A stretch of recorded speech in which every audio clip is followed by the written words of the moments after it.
One that I would not be able to leave without asking you is the ultimate morning routine, which I think you've got a fairly decent one. So I'd love to hear your morning routine. Nowadays, when it comes to my morning routine, I give people I had a viral video about my morning routine because a lot of people got angry because they're like, that's not sustainable or that's too much. And I completely agree. But to me, it's Monday.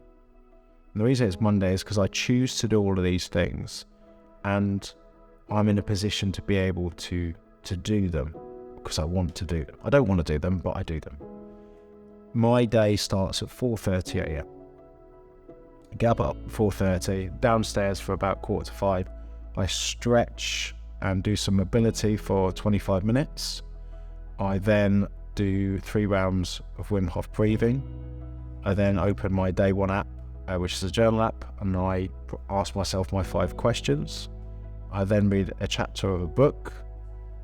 I then go for a dip in my plunge tank. So that takes me to about 6:15. I then drive to the gym, get to the gym about 6:45, half by the time I've dried off, 6:45. Gym till about 7:45, 8 o'clock, so maybe an hour and 20 in the gym, and then come back and have breakfast. So start at 4:30 waking up and finishes about 8:30.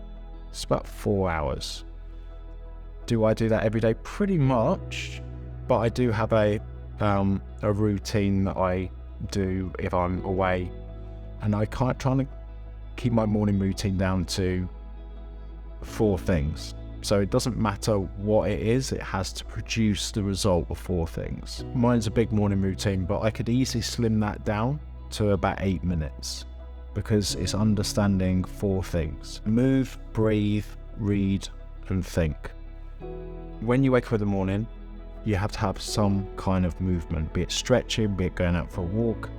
That's what's really going to help get your brain firing up, because as soon as you move, your brain's fully fresh, fully recovered from a night's sleep. As soon as you move, it wakes it up. And do not use that brain in the morning to scroll and have negative things. It's like a sponge. It's a creative sponge. Use it instead of absorb crap.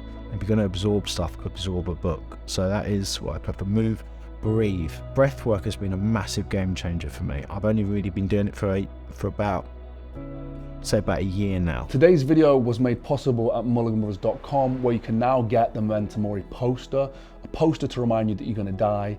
It's 80 years of tiny little squares that you shade in, and one day you won't shade in another box. And if that doesn't get you motivated, I don't know what will. Use code STOIC at checkout with the link in the description at Mulliganbrothers.com for 10% off. Let's dive back into the video. We breathe every day, but how often do we breathe? When we're stressed, we have shallow breath. So simple thing, Wim Hof breathing I love.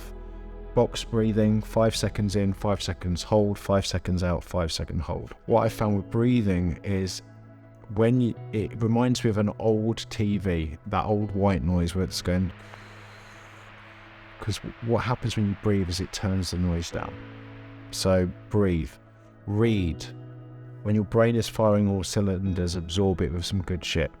Either read a book or listen to an audiobook. Cheat code is to move and listen to an audiobook. I used to have these things called power walks, and people think, how fast do you go? I'm like, no, you don't understand. I'm powering up on the walk. And then finally, think. Thinking in the morning is so important. Once you've moved, journaling is the most amazing thing, because your brain is firing up. And the morning, when it's quiet and it's early, is the best time to ask yourself the all-important questions, such as, are you happy with what you're doing with your life? What are we going to plan to do this week to push the needle forward? Journaling is a massive game changer. The reason that a lot of people don't journal is because they don't know what to ask themselves. And that's why you need prompts. Prompts are super, super important. And just write in a journal 3 things. What are you thinking about? What 3 things are you grateful for? And what, if completed today, would make it a good one? 3 simple questions that any person can ask themselves each day. And there you go, it's journaling. It's not complicated, and it doesn't take that much time to do. But that's where you're going to ask yourself the deep questions. And whenever you're feeling overwhelmed, whenever you're feeling stressed, what you need to do is get it out. So you need to brain dump things down. It also will help improve your sleep. Because if you've got a lot of things on your mind, that's when you struggle to sleep. So yes, my morning routine is 4 hours. But if you understand, move, breathe, read and think. Move. I could do 1 minute of burpees. There we go. Breathe. We can, one thing that I do for a read is I have lots of notes and a lot of motivation quotes, so I can spend a minute or 2 minutes taking on board 2 of my motivational quotes, which are going to set me up for the day. Think. How much time do you think it's going to take you to write those 3 prompts? Okay, breathe. Box breathing, 2 minutes. So we've pretty much done a morning routine, like in about 8 minutes. If you could commit to doing that every single day, 8 minutes, you see a significant impact in your life. Very much like you were talking about with David Goggins doing the first mile. When you do 8 minutes of a routine, hitting those 4 things, that 8 minutes might turn to 20 minutes, to 30, to an hour. I'm not saying that yours is going to turn into 4, but my morning routine, it is there because that makes me bulletproof. I have literally ticked every box that I need to do for myself for the day, and I don't need to do anything else for myself. So by 8:30, I'm fully selfless to what anybody else needs from me. Thank you so much for watching the video.